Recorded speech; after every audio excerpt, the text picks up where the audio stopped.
Yes, ladies and gentlemen, it's the 5th of July and it's Monday, and that means we just watched Monday Night Raw. My name is Jack Farmer, and I'm joined by Justin LaBar and Chuck Carroll. Raj Giri's just doing boss stuff, so he's out enjoying a 3-day weekend, but we're here putting in time and a half. Fellas, always great to see you. Let's start with the important stuff. How was your 4th of July? Chuck, you're filling in for the boss, so I'll let you go first. How was your 4th of July weekend?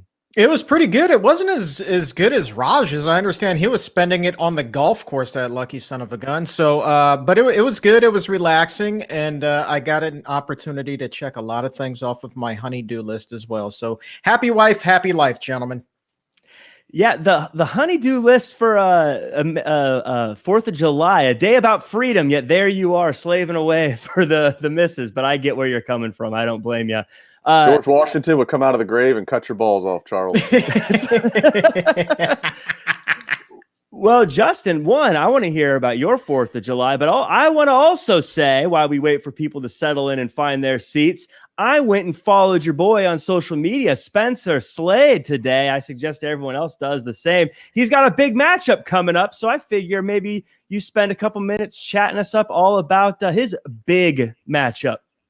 Yeah, you said it. Good decision by you, Jack Farmer. I follow him on Twitter because, July 9th, this Friday, it is Spencer Slade up against Big Kaz XL, 7 foot tall. You can't teach that. And this is going to be an opportunity of a lifetime for Spencer Slade. He's the newest acquisition of Justin LaBar business. I mean, we're talking the lineage of these he's stepping into, of RJ City, of Wardlow, of Dr. Baker. Now it's Spencer Slade's time. And Friday, Northeast Wrestling combined with IWC Wrestling, Ross Draver Ice Gardens and Ross Draver PA still get some tickets left. I heard apparently Kaz was on CBS radio here in Pittsburgh talking shit on me. It's going to come to a head. It's going to come to a head come Friday, and I encourage everybody to seek it out. He keeps wanting to refer to me and the dirt sheets and read what he used to read and follow me when he was come up. Wait until he wakes up Saturday morning. He's not going to like the dirt sheets of what the headline's going to be when Justin LaBar 1, Kaz 0. Back to the weekend in hand. Yes, I had a nice 4th of July weekend. I did golf a little bit. I got drunk. I sobered up. Then I watched Raw. Now I wish I was drunk again. You mentioned a lot of big names there. So, folks, like I said, go follow Spencer Slade now because he's probably going to be too big of a star soon enough. So get on the bandwagon now. At Slade Wrestler. And yes, Kaz is there. Enzo's there. There's a meet and greet. Carlito's there. There's a meet and greet before the show. Sergeant Slaughter, Lex Luger. So come on out, meet and greet, then the show. And like I said, Northeast Wrestling and IWC Wrestling. You can go to my Twitter if you want to see the banner or how to find tickets. There are still a few tickets left, but I don't think they'll be left come Friday. So act now. Ross Draver, PA, just 20 minutes outside of Pittsburgh. Yeah, that's definitely going to be a good one. And speaking of good ones, we already got one in the chat, and it's from Jody Shauna Jenkins, who says, I know you'll get to it, but names aside, Mace and T-Bar are crazy good. I'm hopeful things straighten out for them in the near future. Jody, you're right. We will be getting to them in a little bit, but I'm a fan of both those guys. I was actually thinking, good on Mace for betting on himself. He had a cush job at the commentary table a while back, but he bet on himself, said, I want to try to get in the ring, and here he is living the dream. Good for him. Well, I don't know if being the leftovers of retribution is like living the dream, but I do get the sentiment you're putting out there. Yeah, I mean, there's a lot of guys in catering right now that he could have been maybe not with the WWE anymore or something, but here he is. He's on TV. I feel like that's a win. And Ryan W, by the way, in the chat as well, says go off. So I think he's ready for us to say some not so good things about Raw tonight. We'll get there. Plenty. I do want to take a minute to send a thank you to everyone who is in the chat, by the way. Alonzo, is it Mike Carl, Joseph Boza, Hushberger, M. Rouse, everyone who's there. Thank you so much for chatting along and joining us live. Also, thank you to everyone who's listening to the podcast afterwards, wherever you find your podcast. You're all appreciated, but if you could do us a favor, give us one of those 5-star reviews, hit the like button, the subscribe button. Also, if you want your comment read on the air, like you just saw, just hit us with one of those super chats as well. It's always fun interacting with all of you. And Ryan says he was talking about LaBar's promo. Yeah, absolutely. We started hot here, right, Justin? Well, WWE didn't want to do it for her, so I figured I had to infuse something else. Yeah. So, well, let's, I think we've given them time to come on in and settle in. So let's start off with the start of this show. We start off with Miz TV, and I thought this was kind of your typical, we've got a big multi-man match coming up, so we're going to put everyone in the ring together.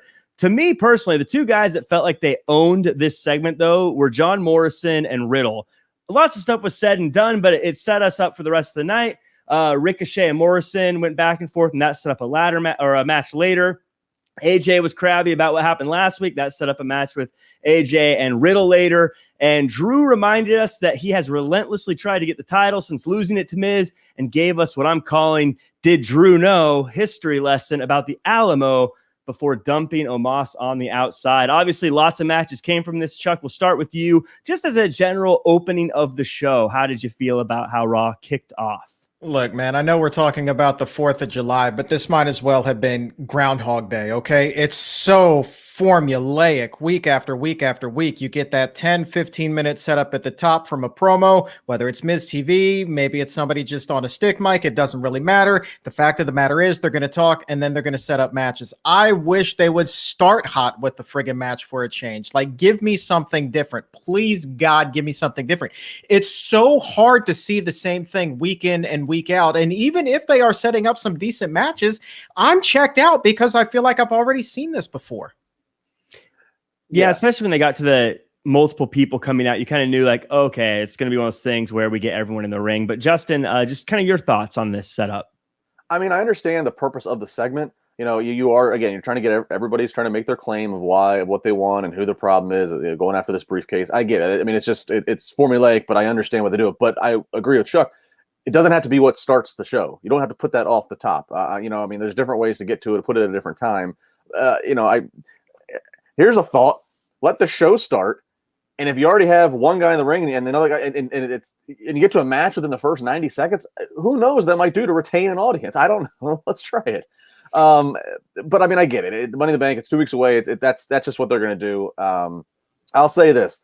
This is actually for Ricochet, who I've said over and over, who performs like who has the physical performance abilities of a stuntman, but also the verbal abilities of a stuntman.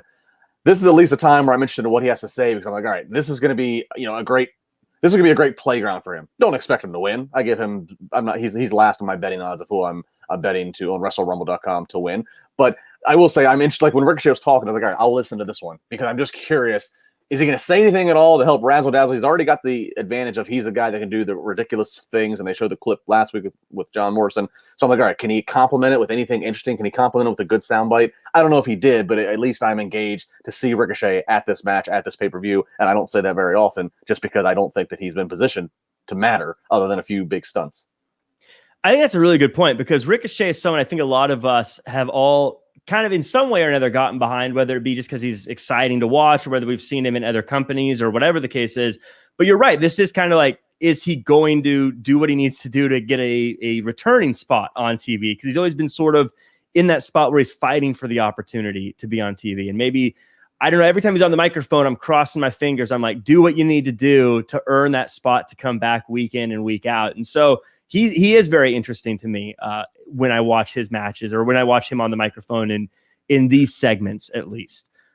But that just kind of like rolls. Let's just roll right into that first match. The rematch alert of the day: Ricochet versus John Morrison. These guys have great matches. We didn't get a winner last week, so the rematch here actually made a lot of sense to me. I thought the match was really good. I don't think either one of these guys are going to win Money in the Bank. But I thought they did a little bit to spice themselves up and remind us that they're going to add some fireworks to the show. Morrison wins via countout with the Miz's help. Chuck, how are you feeling about Miz on the outside helping out his buddy John Morrison, the matches, and these two going into kind of a big opportunity for both of them? I mean, if Miz is on the outside, he's going to wind up getting involved somehow or another, right? So this match, I absolutely love. I agree with you 1000%. I don't see either one of these guys factoring in as far as being a winner at the actual Money in the Bank ladder match, but I love seeing these two guys actually perform. You want to talk about just being able to go. These guys can go. These guys are everything that can be right with WWE if given the chance. For the love of Pearl, please give Ricochet a chance. If we could get that hashtag trending, I know it's a little bit long, but by God, if we could get that going, that would be fantastic, because every single time I watch this guy, I am hooked on his matches. Okay. It's hard for me. I know he got plugged in at that opening promo where I got checked out and I was just kind of thumbing through my phone, looking who slid into my DMs, whatever the case may be. But I love watching Ricochet's matches, and you put him in there with somebody of the caliber of a John Morrison, man. I could watch that. Give me a 60-minute, give me a Broadway with these two. I'd be more than satisfied. Yeah, this is one of those examples where I always say, I think it's okay for WWE to give us banger matches, even if they don't necessarily mean the end of like the biggest thing in the world. Like if you gave guys like Ricochet matches week in and week out just against anybody, you're going to be blown away. And eventually people are going to latch on to him. At least I think so. And I think this is a great use of someone like John Morrison, who's also super talented and can hang with him in the ring. Justin, did either of these guys, I guess, move the needle tonight for you? It was very entertaining to watch. As stated, I mean, it's that spot of them going to the outside just before the end. I mean, I cringe. Yeah. It's entertaining to watch. Again, the stuff that they can do physically. I remember it's funny. I was thinking about this earlier tonight watching the match. I can remember being out at in LA in your neck of the woods, Jack, for Lucha Underground season 2 filming. Yeah, and Morrison's there at the time, and Ricochet was under a mask as Prince Puma. And I remember seeing both these guys. Morrison, obviously, I was already familiar with, and saying, "Man, let's get them both in the WWE and see what they could do on that stage, on that scale." Well, here they are. Again, they're going to be in a premier match that is Money in the Bank. To Chuck's, I agree again with Chuck. I don't give either of them. I don't think either of them are going to factor into the finish here.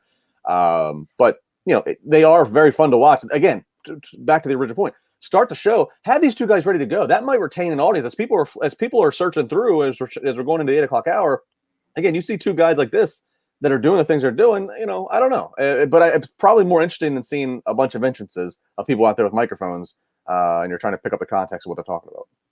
Yeah, and it's funny you mentioned that as well, because it seems like every time they do start the show with a match, Twitter is a flurry with people going, "Oh wow, right into the action! This is crazy!" And like they're talking about it. And I get that WWE has a formula and they have like a kind of a template and what they want to do to sort of slot together the show quickly. But I think it's possible to just have two different, templates that you use. You don't have to start with the same one every single time over and over again. Because I think if you just start with these two doing their flips and jumping all over the place, everyone's going to be hooked and say, "What's going to happen next?" And that's what you want.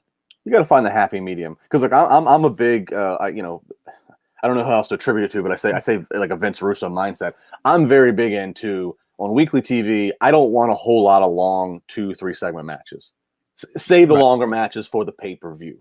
That's where it should be. I am more of a give me quick, I want to be head on a swivel, constantly being here. But I do think that doesn't mean that the action's not important. I do still think you can have a match, and this would have been a perfect kind of match. The Ricochet Morrison didn't go very long. It ended in an open-ended, I got to see more. It was a count out, so like that. It just put it up top. Don't bury it after I've had to hear 12 minutes of talking.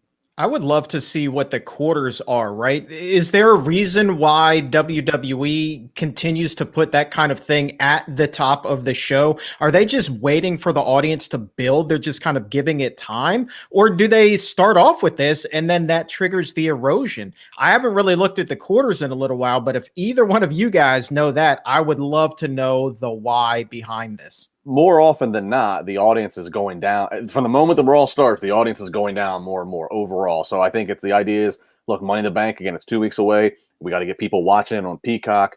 This is what we're selling. So let's get it out there on the top. Let's see all these charismatic, let's see the Riddles, let's see the Styles, let's see all these guys.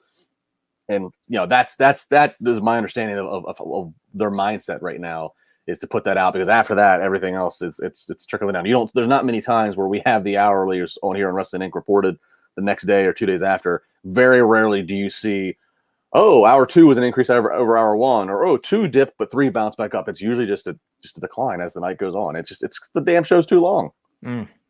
Right. Yeah. That's kind of a repeated thing that this show is too long. And that's probably why they do these opening things too, because they know they can have people walk out slowly to their entrances and sort of eat up some clock so that they don't feel like they have to drag things out later in the night. It would be my guess, is sort of give themselves a little bit of time to like kill in the beginning so they're not playing catch up the rest of the night. I don't know though, but it seems to be the format they've used for a very long time. So I'm sure there's a reason for it, but I don't know what the reason is to do it this way just about every single time. To your point too, I think more matches and maybe not multi-segment matches and just more stuff to happen. So it's more fresh and interesting the whole time. And I think you get more value out of that. I think you get more stuff out of that. And speaking of fresh and value, we had a promo code with HelloFresh that would get you 12 free meals.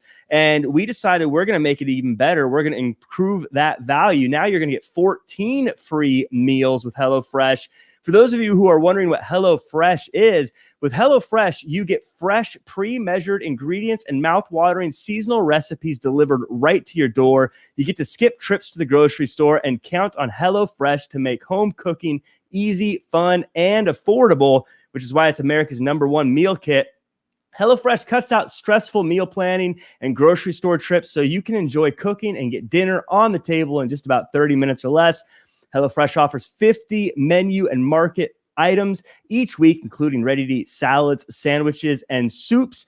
I tried this when we first launched it with the 12 free meals, and I became hooked. It's just so easy to make dinner that's healthy and easy and fast and tasty and different. And I don't know how to put together a grocery list, so this saves my bacon many, many times. If you guys are interested in that, I definitely say go to HelloFresh.com/INC14 and use the code INC14 for up to 14 free meals plus free shipping. Once again, go to HelloFresh.com/INC14 and use the code INC14 for up to 14 free meals plus shipping. HelloFresh, America's #1 meal kit. Guys, have you used HelloFresh? It's incredibly easy. It's very good. Yeah, I'm a big fan, man. Anything that has to do with convenience and health, I am all about. Because look, I mean, even earlier tonight, right? My wife and I went out to the farmer's market. That was one of the things on the honey-do list. And we picked up a bunch of fresh produce, right? But now you take the time, you got to come back, you got to shuck that corn, you got to snap the green beans. And what did it do? It took me 2 friggin' hours to make dinner tonight. I was doing that right up until Raw began, right? But if I had HelloFresh tonight, I wouldn't had to have wasted 2 hours of my life in the kitchen, man. It's a time saver. It's healthy. It makes me happy. I'm all in for some HelloFresh. You should have pushed dinner back a few hours and shucked during Raw. That would have passed the time. Oh, good call, bro. Good call. Yes. But yeah, one of the things I like about it with them sending their stuff as well is like when I go grocery shopping, I never think about things like buying crushed walnuts for a salad. You know what I mean? I'm like, I'll get the leaves, and then I get the leaves home, and I'm like, I don't want to just eat leaves. I don't know how to deal with this. But then with HelloFresh, they give me the stuff. I'm like, oh, cranberries. Yeah, that'll make that tastier. That works better. That's what I love about HelloFresh. So again, I just recommend everyone try it out. It's great for, especially if you're busy and you're trying to eat healthy, but it is super convenient. Like, like Chuck said, convenience. Like I'm the same way, when going on the kicks of trying to eat healthy and not do the oh, well, I'm out over here, I guess I'll just there's that fast food there, or there's that whatever there. Like, if you can have something you can pop in the microwave for a couple minutes and it's good stuff. It's not like bland, grin and bear it. It's tasty stuff. It's tasty meals, and they have a variety. If you want seafood, if you want whatever, they have a variety of stuff. It's really good. Yeah, and now you get, like I said, I'm blown away by 14 free meals. Is insane to get as a free trial. So again, go, just use HelloFresh.com/INC1, the numbers 1 and 4. Give it a try. But I want to talk about something we gave a try today, and that was Matt Riddle versus AJ Styles. Riddle, by the way, he had time to chat on the ladder. He had a promo backstage with Damian Priest. He had a great match with AJ Styles, and I may be overstepping here just a little bit, but I'm going to say it anyways. I think Riddle tonight has proven to me that in the next few years, he's going to be the guy. I mean, maybe second to Roman Reigns, but I think he's going to be in the conversation. I think he was incredibly entertaining. He fits somehow still right within what works for WWE. I thought his match today was incredible. I think he's going to be the guy in a few years. Chuck, we'll start with you. Am I overstepping there thinking he's going to be the guy? No, man. Matt Riddle is kind of growing on me like a fungus, but a good kind of fungus, right? The kind of fungus like a mushroom you would get with HelloFresh. Matt Riddle is just absolutely fantastic, man. And I was actually thinking one of the things I wanted to talk about tonight was just how well that he gelled even with Damian Priest. It seems like no matter what role you put him in, who you pair him with, he's going to be able to not just hold his own, but actually elevate the other person as well.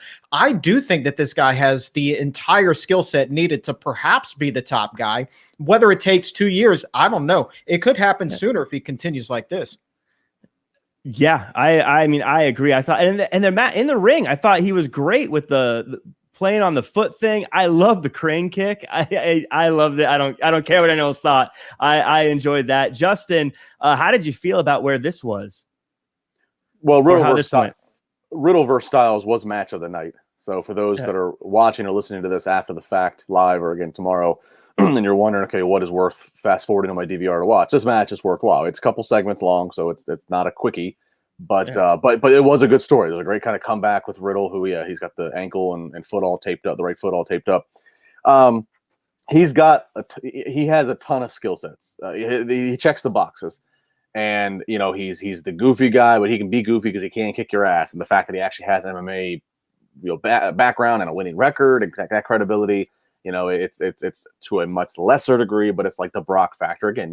It's easier to sell somebody, especially a casual fan, that this guy, while he's not as big as Brock, he's long, he's lean, he can still turn it up. He sells like gangbusters with his babyface facials, but he also can get mean, he can get angry, and he can play a heel if they ever want to go that route, which inevitably they will. If he can stay healthy, if he can stay out of trouble as the crowds return, I agree. I don't know. I'm not going to go as far as say he's going to be the guy, but I think he's right there in that crop right now with the Damian Priest and there's other guys and girls that are coming up that you can just kind of feel it, and they've all been kind of pent up like a bull at a rodeo because we haven't had the fans. So now once we get back and they get back out in front of these live crowds, I think Matt Riddle is definitely one of the ones where he could be main eventing Manias here sooner than later if he's healthy, out of trouble, and continues doing his thing. I think the crowd will react to him in a strong way. You mentioned how he can go from kind of being silly to turning it on. I think that's actually one of his strongest things that I haven't seen anyone really talk about is he does such a good job of going into serious, I'm going to beat people up mode without it feeling forced or phony, like not like feeling like Festus, like where, the bell rang, now I'm dangerous, he does it in such a good way. He does. It's actually kind of, it took a couple years for us to get to this point with this person's career. But Kurt Angle, when Kurt got into that after a couple years in WWE of being just the serious wrestler, 3 eyes, Olympic gold medalist, especially when he got into like 01, the comedy stuff with him and Austin fighting over Vince's attention. And, we started to see that angle, or no pun intended here, that part of Kurt Angle's personality that he could be goofy, wearing stupid hats, singing songs, but you never lost sight of the fact that this guy can kick anybody's ass when he's ready to, and I think Matt Riddle can hone into that. You got something. One of my favorite attributes about Riddle is that you talk about checking boxes. He can check both boxes as far as being a storyteller. Phenomenal on the mic, as we know. But I thought tonight, we were talking about this just a second ago, he did such a good job of selling the foot injury, the ankle injury. Like, he did a phenomenal job like that. You don't get an opportunity to see much of that these days, but he was given that ball and he was able to run with it. And have a little fun with it, with the crane kick too, but he still had that I'm going to kick your ass mentality behind it at the same time, man. The guy is to borrow a phrase from Lex Luger, man, he is the total package right now. Yeah, I think crowds are going to love him. I can already hear the bro chants. I think it's going to be huge. So I don't know. I love him. AJ was great as always. I kind of take AJ for granted at this point. I'm like, yeah, of course, everything he does is going to be great. He's AJ Styles. But match of the night for me. I thought this was really good. I thought, I don't know. This week, I just thought that, he's the guy. I think he'll be huge. Again, I don't know if he's going to be bigger than Roman Reigns. That's a big cookie to bite into, but I think he's going to be up there. Well, I mean, obviously, everything always is dependent on, do you stay on Vince's good side? Do you stay? Do you do something that all of a sudden turn? I mean, but I'll be. They allow him to do so much of he gets to slip in so much of the pot references and the high references, and look, I mean, obviously, look, it's becoming more and more legalized in every state. So in theory, it's like that shouldn't be as big of an issue, even 5 years ago, of having that be attached to somebody's gimmick. And you're trying to make them one of your faces of the company. Can you send them to the Today Show to do the press after they win the world title at Mania? Like, I think these things are all still, I think, a factor. But I think as every month goes on and society just advances, I think it's less of a thing. But still, all things considered, it's just a matter of seeing how does he stay on the right side of Vince McMahon? Does he get those meetings that he needs? Does he get those pitches? Does Vince understand the bro gimmick? Who knows? Vince might be. I don't know. I don't know what Vince and Riddle's interactions are, but it's all a matter of does Vince get it? As long as Vince gets it, and as long as guys like Randy Orton are putting in good words for, hey, this guy's got it, he's in good shape. And sponsors clearly get it too. Finance is such a huge factor right now with Nick Khan driving WWE, right? And so we see what's happening now with Riddle and those sponsors with Burger King recently, right? So we saw that on TV the last few weeks, and then it even spilled over into social media, I believe, this past week as well. And so this is a guy that they see dollar signs with, not just in ticket sales, not just in driving new subscribers to Peacock, but with the sponsors, right? And so that's ultra important for WWE as well. And that just goes to, man, this is the kind of guy that WWE is just relishing having on their roster right now. Good point. And something I love about this match too is it does obviously tease the eventual return of Orton and then them going after those tag team titles. But one thing that I forgot to mention too at the very top, and Chuck, you mentioned it, he's talking to Damian Priest backstage. Is Damian Priest hurt? I think we talked about this before, but I'm glad he's on TV, but I'm wondering why he's not in any matches. Do we know that? I've not heard at all. I think maybe there was talk that he was a little bit nicked up, but I don't recall there ever being any talk that it was a serious thing. And that's why we haven't seen much of him since the what was it? What was the pay-per-view after WrestleMania? WrestleMania Backlash. WrestleMania Backlash. Right. Sorry. Yeah, what a memorable pay-per-view that was. Yeah. Yeah. Anyway, I don't the think ninth biggest pay-per-view of the year. It seems like Priest is fine. It seems like he's back. He's fine. But I think they're getting ready to reset, and he'll be picking right back up into their stories. Yeah, it must be one of those kind of like double Dutch jump roping. They're just kind of waiting for the chance to sort of let him jump in and get his. I mean, he did the he did the Battle Royal last week, but I think it's now. It's just he was off for a few weeks with some things. I think now it's all right. We're getting everything's getting ready to reset. Money in the Bank and Back on the Road. Everything gets to reset. Is that a pairing you guys would want to see down the road? Maybe Damian Priest and Riddle get together? Because I was ready to push my chips all in with those two tonight. I love them going at it in the Battle Royal, actually. I mean, I think both those guys are great, so I'd love to see them, whether they're teaming or against each other. I do think he's going to be one of the guys that tries to throw a wrench in RK Bro, though. Whether it be just because he's saying, hey, Randy Orton's taking advantage of you or what, I don't know. But I think that something there I think he's going to be one of the things that causes a problem there. But speaking of monkey wrenches getting thrown into the works here, Jinder Mahal versus Drew McIntyre. It finally happened. People have been asking for this online on Twitter. They've been saying they want to see these two match up and have a fight. Jinder rolls in on a motorcycle and says he demanded a match with Drew McIntyre because he didn't spell out two in a text message, which just seems very odd for a reason with all their history to have them mad at each other. But we did get another Did Drew Know about his sword being made out of a Loch Ness monster tooth, which again seems kind of random here. We get a match. I thought the match was a cool match for Monday Night Raw. It ends in DQ and Jinder steals the sword. I thought that Jinder did pretty good. I think he earned more TV time. But Justin, how do you feel about where they're going with this? It looks like they're going to continue this rivalry for the foreseeable future. I don't mind the rivalry, but I don't understand what the hell the execution was. So let's start at the beginning here. He got mad at his shorthand texting and the fact that it took Drew 3 days to respond to said text with a shorthand text reply. I mean, like, if that's what constitutes a match, like, I should be in a Hell in a Cell with Raj. So there's number one. Number two, I don't understand the Drew history lessons. Number three, I just recorded an interview with Drew last week, and I released one clip on my Twitter the other day. I'm going to release a whole lot starting tomorrow at Justin LaBar. And one of the things he talked about, I asked him at one point just for fun. I was like, oh, give me, what's life on the road with Drew? Riding buddies. And he noted how Jinder Mahal, he doesn't ride with a lot of people, but he noted Jinder Mahal is one of the people that on the short list of guys that he rides with on the road. And he was talking a little bit about the relationship. So, I mean, like, and again, we all know 3MB. So it's like, there's so much there. Again, when you can always border shades of reality, when you can blur reality, that always gets people in it. Even if it's the controversial love triangles that we've seen happen in real life pro wrestling locker rooms. It always is easier to sell to people because they know that there's components of reality to this. So I was hoping that by Summer's End, we would get to Drew versus Jinder. I thought Drew would be done with the world title picture. I thought maybe SummerSlam, Drew versus Jinder. And we could have all kinds of archival footage for 3MB. We could have shoot interviews. We could have photos that they could turn over that are actually real photos they own. Heath Slater pops up and he's in the middle of it.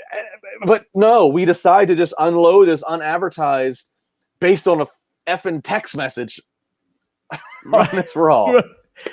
I like that. That's what got Jinder to show up to Raw too. Like he was fine doing things, but then what? Drew didn't text me back quickly. I'm showing up and I'm getting some revenge. Justin, to your point, yeah, I mean, it would be so easy for them to just say, I was always the best guy in 3-man band. And if Drew's getting title shots, I'm going to prove I am. But Chuck, I feel like at the very least, I like that this is a side quest for Drew to not be in the world title scene. But I mean, I got to agree with Justin a bit here. It feels very random how they're getting to it. It was just brutal to get to it. I mean, it's a match that you guys just said, like a lot of people have been clamoring for. I think that the match itself makes perfect sense. But again, we're going to give an F for execution here, okay? We can't give an E for excellence. We're giving an F as in fail. Like, this was just crap. I mean, I'm just sorry. I got to straight shoot this. And what the hell was he talking about? My sword is from the Loch Ness Monster's tooth, right? This is a guy that was just carrying the company through a lot of the pandemic, a badass. And now you've got him spilling nonsense like he spent the afternoon smoking wacky tobacco in the locker room. It doesn't make any sense. And now you're also having him refer to himself in the third person, which again takes away credibility. To me, doesn't seem like a very babyface thing to do. I know that that's just kind of overanalyzing thing, but you put that on top of a wacky promo and the fact that now he's wrestling a guy because he used the number 2 in a text message as opposed to writing out the word. Give me a freaking break. I actually feel sorry for them for being put in the position that they were, but the match itself wasn't bad. They're going to continue it into the future, but my God, can we please do better? You have an army of writers. Somebody has to have a good idea. For the love of God, please use one. Thank you. That is all. Well, two things. One, perhaps Drew and his wacky tobacco type stories are leading into him going to Burger King with Matt Riddle. So don't rule out the sponsor opportunity. Fair. Number two, I can't help but think that maybe the whole premise of we're going to start this feud off, not because of all the other personal stuff that I just outlined, but we're going to start this feud off of because of using the number 2 rather than the letters TOO. Maybe it's a rib on somebody. Maybe somebody used 2, the number, to Vince in a text, and then it made him mad or confused him or something, and that's where maybe we're ribbing somebody. That's where we're. I mean, that happens, and those type of things materialize to TV somehow, some way. Got to spell it out, pal. Jesus. It was interesting too that Jinder was so proud of his motorcycle that I have never seen him ride before in my life. That it's now like he was like, yes, when I first got this brand new motorcycle, like, I mean, cool. But he said it was custom. And by the way, we've seen a lot of motorcycles on WWE TV over the last 25 years. Yeah. Between the Undertaker's American Badass, between Disciples of Apocalypse, I'm sure I'm forgetting many, but we've seen a lot of motorcycles. That was hardly the nicest motorcycle I've seen on WWE TV. So stop bragging about it, and at least have a sidecar for Shanky and Veer, who saved your ass in the match. Now that would be print money, a giant sidecar for both of those two to sit in. But in the chat we got and let me know if I say the name right. Sahil says Jinder Taker. Woo! So I did get some American Badass vibes when he rolled in, but yeah, I just this one. To their credit, you think Jinder Mahal listens to Kid Rock? I don't think so. What about Limp Bizkit? I don't think he listens to My Way or the Highway on repeat when he's lifting. That's a good song. That's a good one. But I do want to say, I mean, just again, I agree. I thought everything that was said was absolutely silly. But to give a little credit, I do think that they delivered as good as they could have for these. To Drew's credit, I think he actually said, I don't like what he said, but as far as how he did it, I mean, he gave it his all. It's hard to fault him for the delivery and things. It was just the words that he was saying were very like, what? Like that was kind of that would be one of those, as Raj always says, if someone walked in the middle of that, I would have been very embarrassed of him talking about, I have a sword made from the Loch Ness Monster's tooth. I don't know. But then that sword's been stolen now. That's what's going to keep us going. Jinder's stolen the sword, so it's going to be a sword on a pole match. What if this is their way of just trying to write the sword out so he doesn't have to travel with it? You could just not have the sword show up for a few weeks, and I would just forget about it. You don't need to have Jinder steal it. I don't know. I'm trying to. And by the way, Jack, he's not traveling with a sword. The prop department transports it. He's not going through checking at LAX and it got the sword. You know, the titles, yes, they do, but not the sword. Can I put this in the overhead compartment? Yeah. So let me ask y'all a completely random question about said sword. Does this mean that the Loch Ness Monster has metal teeth, or that the Loch Ness Monster is wearing braces? Like, I'm just on the fence here. He stole the braces. The poor Loch Ness Monster's teeth are all crooked now because Drew McIntyre needed a sword. These are the questions I want the answer to, guys. That's what I hope we get next week on the last episode of the Thunderdome. But let's move on from this. We got some wacky tobacco, and I think you'll come up with your own answers. We got a giant match with Nia Jax, Shayna Baszler, Doudrop and Eva Marie against Alexa Bliss, Naomi, Asuka, and Nikki Ash. This was one of those giant cluster matches, but a few stories did play out. Reggie's still being affected by Bliss, and Baszler doesn't like it. Doudrop's still looking dominant, but the new wrinkle here is that Nia Jax isn't happy about Eva claiming to be the only person that won the match. I want to start off with a little bit of news that kind of dropped this week, and it was reported by PWI Insider saying that apparently Vince McMahon wasn't a huge fan of Doudrop at first, but has since kind of changed his mind. He was convinced to have her on the show, and then he started to really like her, and now he's loves her, and especially the way she stood up to Eva Marie, especially the facial expressions and all that good stuff. So it sounds like we're going to be getting a lot more Doudrop. Justin, are you happy about that? How do you feel about Doudrop getting more time?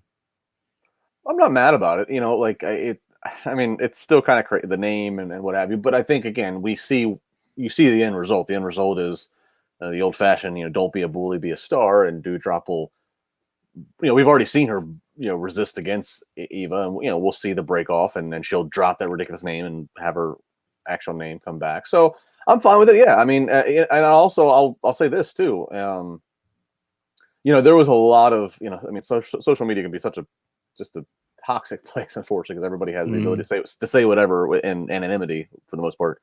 There was such a population of people after Piper Niven Doudrop appeared on Raw of she doesn't have the typical body type that a lot of the other female performers do, and just the body shaming and whatever. And so we always hear Vince is a body guy in the sense of just performers in general. Mostly we talk about with the male performers. Image and appearance is important. So I'm glad to hear that somebody who doesn't look like the stereotypical figure in the female locker room, but is a really damn good wrestler, and is even showing right now already with the facial expressions needed to play this. You're being this whipped dog right now, is being bullied. She's doing all she can. I like the fact that she's doing well with it, and she's a good wrestler. I like the fact that she's being rewarded of, okay, I'm digging this, and that we're not letting we're not letting body shaming come into play. Is what I'm trying to get at. So I'm fine. If this report is accurate and that he is in fact super impressive as the report reads of this, then good. And I think even Marie's a tremendous heel. So who better to make Piper into being a real relevant babyface than Eva Marie? Because like her or not like her, no, she's not Ric Flair in the ring, but she's a heat magnet, and she does it well. So I think this is a winning formula potentially. I'd say if she was great in the ring, it wouldn't work. Half of her thing wouldn't work. Exactly. She was great.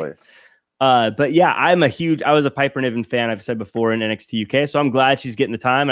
I'm glad she's proving that she's doing great. I like what's happening with her. I'm actually really interested in the story. Chuck, how are you feeling? I don't think we've got your opinion on Doudrop yet. Or at least I don't know if I've chatted with you about it yet. Don't like the name whatsoever, but I do like the character. And I do think that there is a lot of potential there. And she has a different look, which is fantastic because, if you think about it, right, it's like, what's the knock on WWE? Like, everything's in a formula and you're never building new stars. Well, she does not exactly fit the typical formula, and she's brand new, right? There's such a small segment of the Raw and SmackDown audience that also watch NXT UK. So to the majority of people, they have no idea who Piper Niven was, so they only know her as Doudrop. So you've got yourself a fresh face on the roster who's really taking the ball and running with it. She's doing a great job executing what they've been given to her, and her pairing actually with Eva Marie has really been impressive. I didn't think it was going to work when it first popped up on screen a couple of weeks ago, but as this thing continues to play out, I've really been impressed with what it is that she's been able to do, and I am excited to see what the future holds for her. And also the other thing too, real quick, about Doudrop or Piper being a different look than a lot of the girls. It's also about, you want to find things that are relatable to your audience.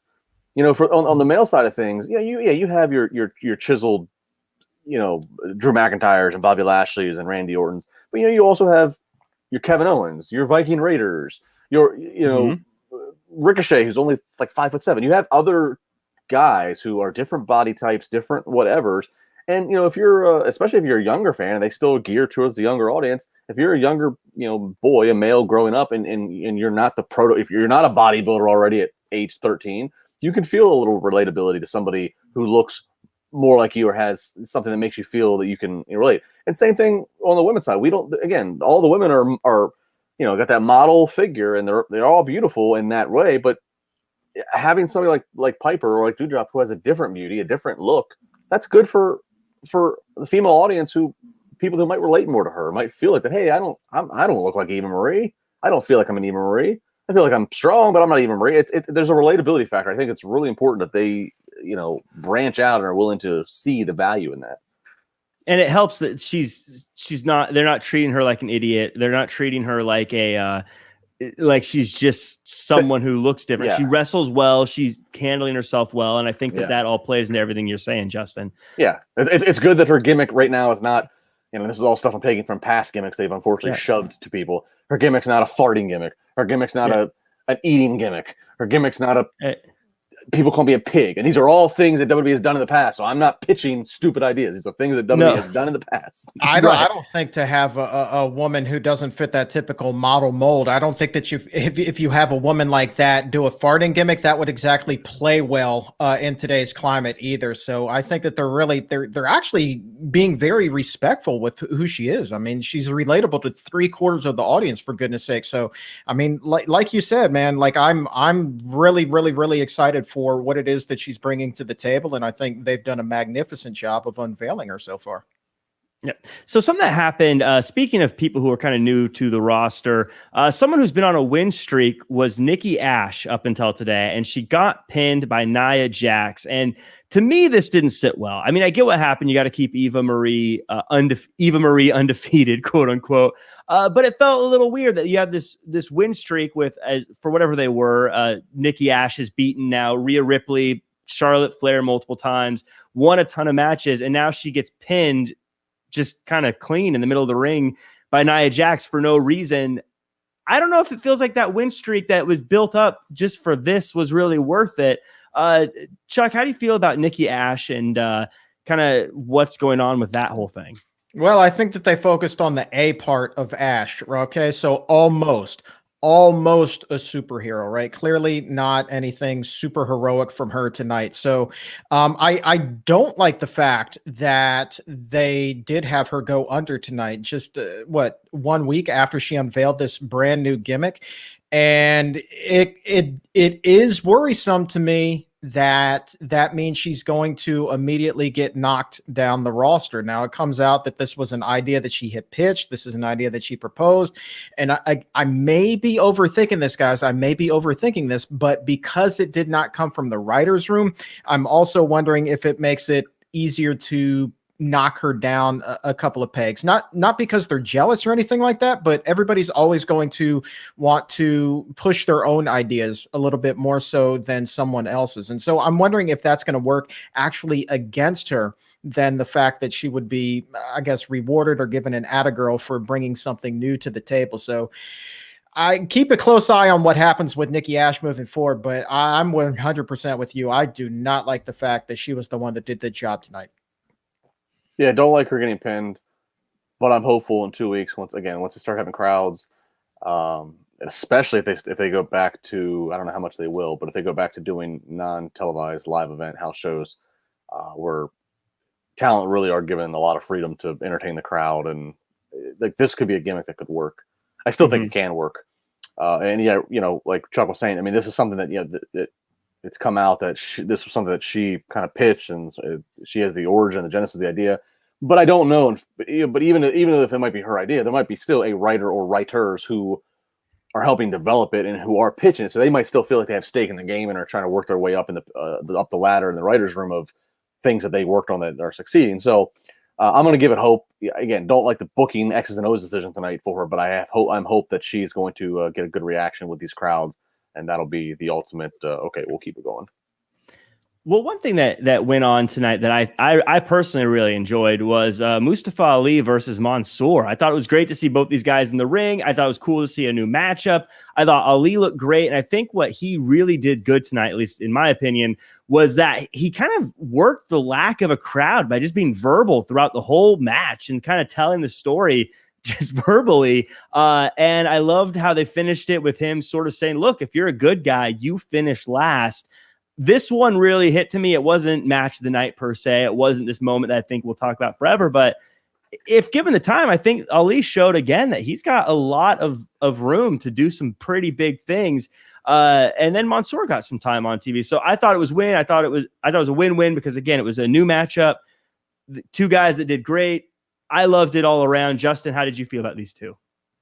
Yeah, nothing wrong with it. I mean, I can't say I'm really invested that much in it. I mean, the Monsoor thing has been so kind of like start and go and manic. All I can ever think about whenever I see, and this is unfair to him, it's not because of him, all I can ever see when I see them putting time in is like some some red phone is blinking in Vince's office, and it's the Saudi Arabia government saying, well, we got the countdown has started. We got 5 months to the next show here in Jeddah.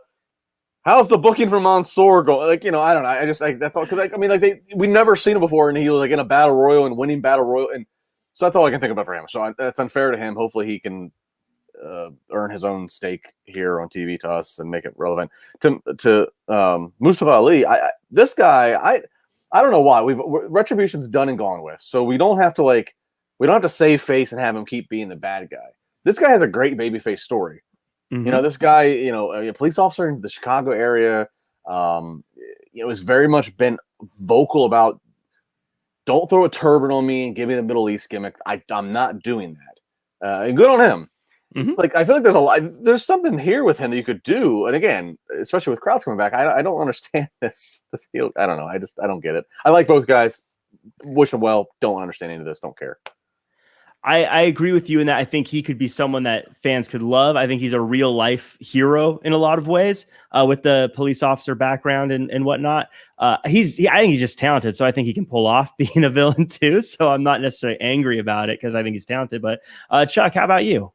Here's the thing that really struck me with that match is that Monsoor is still very green at times, but he did have flashes. And then if you think back to his debut at one of those Saudi shows a couple of years ago, and you look at where he was that night versus where he was tonight, I think that there has been tremendous growth from him in the ring. Do I ever think he's going to be a top tier superstar? Absolutely not, but I wasn't mad at this match, and it is something new. It is something fresh. So if WWE sees fit to continue with this for the time being, by all means, go ahead and do it. And yeah, to the point of Mustafa Ali, he is a guy that WWE should really do more to build up and give him a little bit more TV time and prominence, because this is a guy, having spoken with him a number of times myself, he really does. He's a straight shooter, and he loves to tell that story. And he's somebody that I think that, again, given today's climate, could not only, reach the current fan base, but he's a guy whose comments could carry well outside of the WWE universe and then bring in a couple of new eyeballs as well. So he's really an asset to WWE. I wish that they would use him a little bit more. Yeah, to my reference earlier of situations, he's one. Again, go on the NBC Today show. He's one that can do a profile and story on, and you got my attention, 100%. And he can speak to that story as well if he's on that show. So if they ask him questions, he's someone who's good enough at speaking and well-spoken enough to tell that story in a way that I think makes everyone look great. Again, I think he's super talented. So I'd love to see more of him. And Monsoor, I know there's probably some, factor of him, them having the Saudi Arabia shows and stuff, but I still think he's great. And I think it's okay to have someone that is representing sort of a country or an area in that way. And I don't know, I'm fine with him. I like him. Yeah, I have no problem with him. I have no problem. Again, I have no problem with the representation. It just, what I mean is like, it felt so, a lot of the stuff with him felt so forced and was obvious. Like, okay, he kind of jumped the line in front of a lot of people. He's winning. He went. His record is Goldberg record in Saudi Arabia, but on TV in the States, Yeah. I need consistency behind it. That's all. No, I get what you're saying too. Yeah, winning the Rumble and all that other stuff. But speaking, we had mentioned Retribution, so let's talk about T-Bar and Mace having a match with Lucha House Party. Shout out to the Kane outfit from Lince Dorado, by the way, who was the star of the match. They got a win, Lucha House Party did, over Mace and T-Bar, which totally blew my mind. I think was the surprise of the night.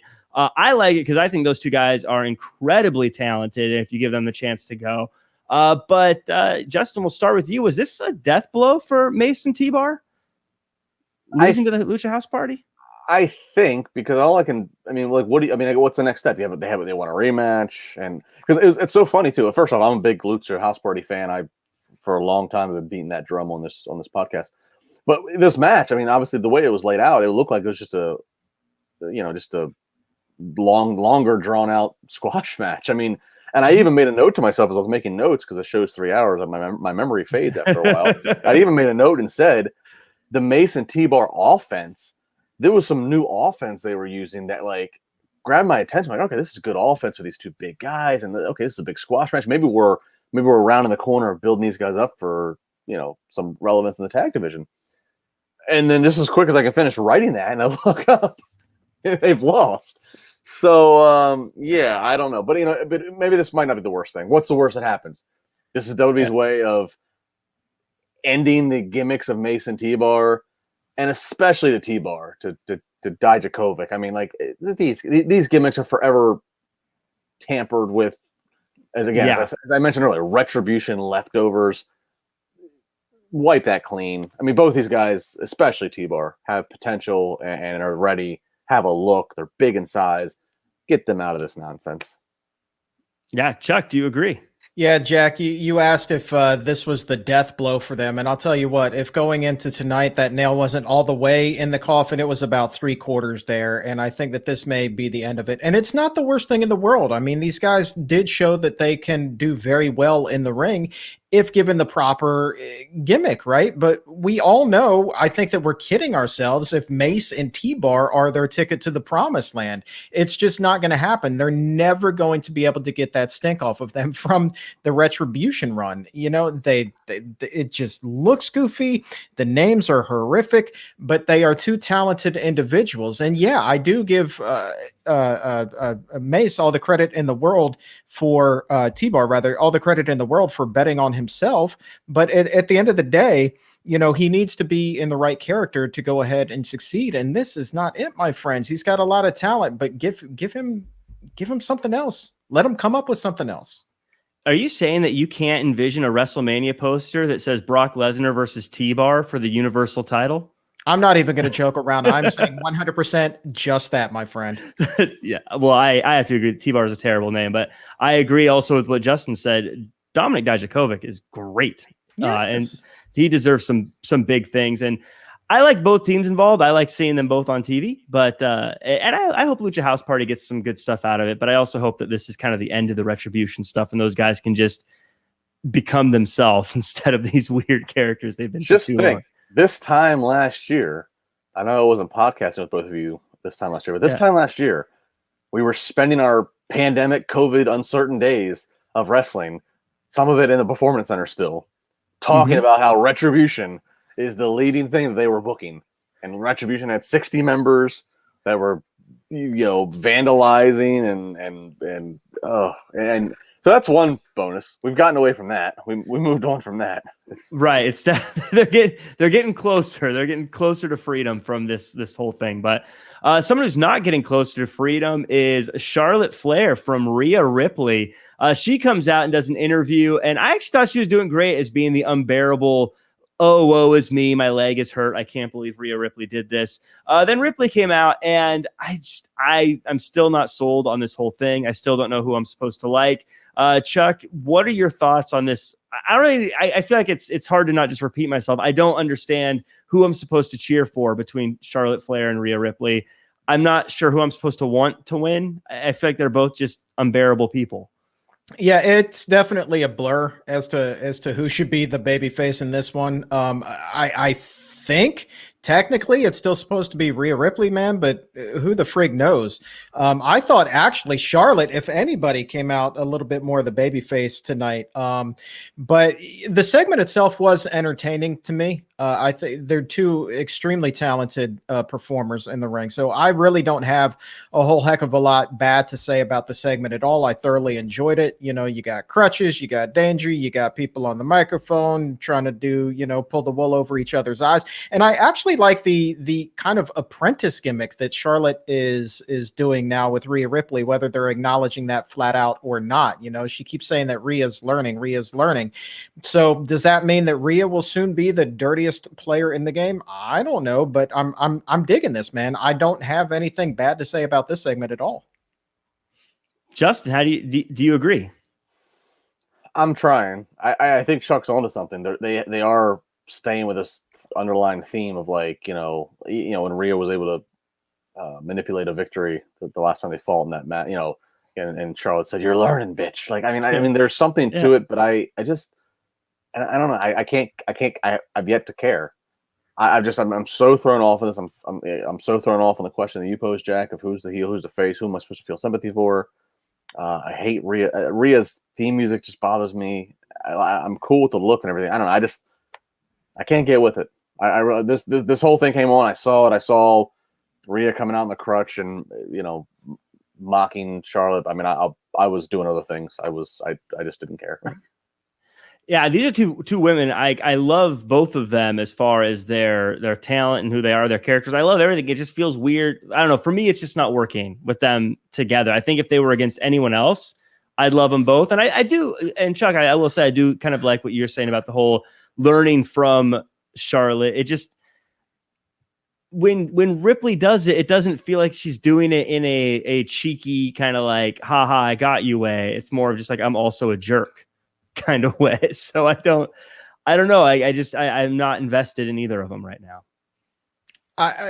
Look, man, is it perfect? No, but I think that it's entertaining as well. I don't think that again, they're not outwardly saying that Charlotte is the mentor here. They're not outwardly saying monkey see, monkey do. It's kind of a, just this little thing kind of under the surface that's barely under the surface, man. But, it's just, it's okay with me. I'm okay with it. And I'm okay if they continue with this, at least to as we get a little bit closer to SummerSlam, and then maybe change things up a little bit. But I think that if I'm WWE and I have to sniff out where this is going, I think that you're going to see a role reversal right now. So if Rhea is technically supposed to be the face and Charlotte is the heel, I think that you're going to see a bit of a flip-flop here, if by no other reason than just kind of naturally how that's happened, organically, I should say, just based off of how this storyline is playing out. Well, it'll be interesting to see. And maybe you're right. I think of Rhea Ripley as a heel would be good to see because she's been kind of the face for a long time. But I think she also has a look that she could be a terrifying person that just crushes people. So I'd like to see that.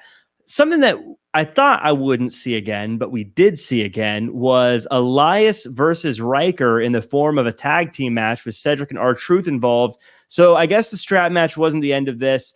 We have a tag team match, though it doesn't really feel like a tag team match because R-Truth leaves to go after the 24/7 title again, and Elias runs away again, and Cedric loses again. This to me feels very much like they are feeding a ton of people to Riker to make him look just completely unstoppable. And I don't know what the next move is for him, but Justin, what do you think is next for Riker? It feels like they're really trying to build this guy up.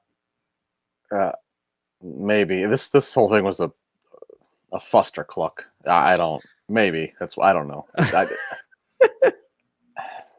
This is your favorite part of the show. This is where my WWE analyst title, I'm falling short. I ain't got much for you on this one. I really don't. Next. I mean, there's really not much to it. Chuck, anything you want to add to it? It feels to me like this was something I thought was done, and then they had to find a way to spice it up, so they threw 2 extra guys in there. Yeah, I got 4 words to sum this one up: is could not care less. Yeah. I think that sums it up. I think we'll move it on. Last part of the show, the Hurt Business. Did you notice as we have more and more wrestlers laid off, the Congo line for the 24/7 title, the Congo line is getting smaller and smaller. I'm telling you, man, like in times like these, I don't think it's so bad being someone that chases after the 24/7 title sometimes. You got to get dressed to get in your ring gear, put tape on. You can just as easily sit next to the nice catering and just you got to get camera ready for your 15 seconds to chase R-Truth or Tozawa. Give me a break. No, you got to follow the Ricochet rule. Just take your shirt off and throw on a vest, and you're good to go. You don't even have No Way Jose to dance with anymore. You don't have Adam Rose to be a rosebud. Nah, you're just running in place to find the 24/7 title. Which, by the way, who would have thought the 24/7 title? It's been 2 years, 2 summers now. The 24/7 title has been around. 2 years ago, this was part of the USA initiative of, remember that they tried to make the 3rd hour of Raw like black and white and black and white graphics and serious, and the 24/7 title anytime, anywhere. It was part of those initiatives of USA Network was seeing these viewership numbers decline. And 2 years later, it still exists, but it is simply a prop for R-Truth's Hall of Fame speech at this point. That is a funny point you make about, one, how long it's been, but also how you have to get dressed for it. How do you feel if you're like Humberto Carrillo and they're like, "Hey, buddy, get suited up. We got something for you tonight." So excited. You get dressed and like, "All right, we need you to go chase Tozawa out to the ring real quick." You're like, "Oh, I thought I was going to get a chance." But in any case, not really much there. We get the main event, Hurt Business. I don't know if we still call him Hurt Business at this point, or if it's just Bobby Lashley and MVP, but they take on the New Day in a tag team match. I thought it was a good holiday 3-day weekend Raw main event. Kofi gets one up on Bobby Lashley before heading into their big matchup. Not a whole lot, I don't think, came from this other than we got to see MVP back in the ring. Chuck, any takeaways on this one? Yeah, I'm with you. You actually stole my point. It was good to see MVP back in the ring taking some bumps. Yeah, that's always fun for me. He's always been a guy that's been high on my watch list. As far It's just a match that they put together to kind of further the feud. And speaking of having MVP back in the ring, he's obviously there tonight because they're going to protect Bobby Lashley. They're not going to have Bobby lose tonight. So they still needed the New Day to win. So, of course, you have MVP go ahead and take the pin for you. So that made all the sense in the world to me. Is this a match that I'm going to remember next week? Probably not. But in the scheme of main events and based off of some of the other things that we saw on the show tonight, I'm not too mad at this. Not too mad at it at all. Yep. Yeah, any closing words, Justin, on the main event? I mean, it was there. I looked at it as the takeaway I took was, Lashley kind of played for a minute there. The facial expressions in MVP. He was frustrated that MVP lost that match for them. So I went, ooh, are we now doing the countdown? Now are we doing the countdown to the breakup? Have we identified in the creative room? This is the date we want to break them up. Now we got to work backwards. That's really the only thing I took from it. That's about it. I will say too, and right before the main event, they did about a minute worth of promo graphics of what's coming up next week, what's coming up in 2 weeks when we're back in front of fans. And one of the things, I think the match they announced in front of fans was a Raw tag title match of AJ and Omos versus the Viking Raiders. And just that, especially because AJ and Omos have been pretty protected, especially Omos, obviously. Mm-hmm. Just that, and them saying this is a big title tag. I mean, how often have they ever promoted a tag title match weeks out? They promoted that 2 weeks out, a tag title match, and it's back in front of fans. That 30 seconds of that particular part of the promo got me more juiced up tonight than pretty much anything else did. I was like, we're almost there. And it's a tag title match that's being built. And in the way next week, the week prior to that, we're going to have, the tag, they're going to be, each tag guy's going to be a singles match against the counterpart. So we can't, 2 weeks cannot come fast enough. We have to get out of the Thunderdome. I don't ever want to hear a nostalgic wrestling fan go, I love them to do the old school Raw, the Great American Bash, and then the Thunderdome again. I don't ever want to see the fucking Thunderdome again. You're going to have some hipster wrestling fan in 5 years being like, it was so much better in the Thunderdome era. That was when they had the best stuff. And we're going to roll our eyes. But that might be a Matt Riddle promo in a Burger King commercial in a year from now. And that's all I can think about with that. I just... One thing I want to ask you guys, just as a random sort of hypothetical, the world title is the biggest thing in wrestling always, and Bobby Lashley's still doing his thing. Did them losing Shelton and Cedric from the Hurt Business, now that it's so far in the rear view, does it really matter? As far as making Lashley just like less of them? Yeah. Do we really, is Lashley less without them today, now that they've been gone for a while? No, I actually think that his stock has risen slightly since they've been gone, to be perfectly honest with you. So I wasn't a fan of breaking up the Hurt Business at first, but as far as Bobby being a credible champion, no, I don't think it's hurt him whatsoever.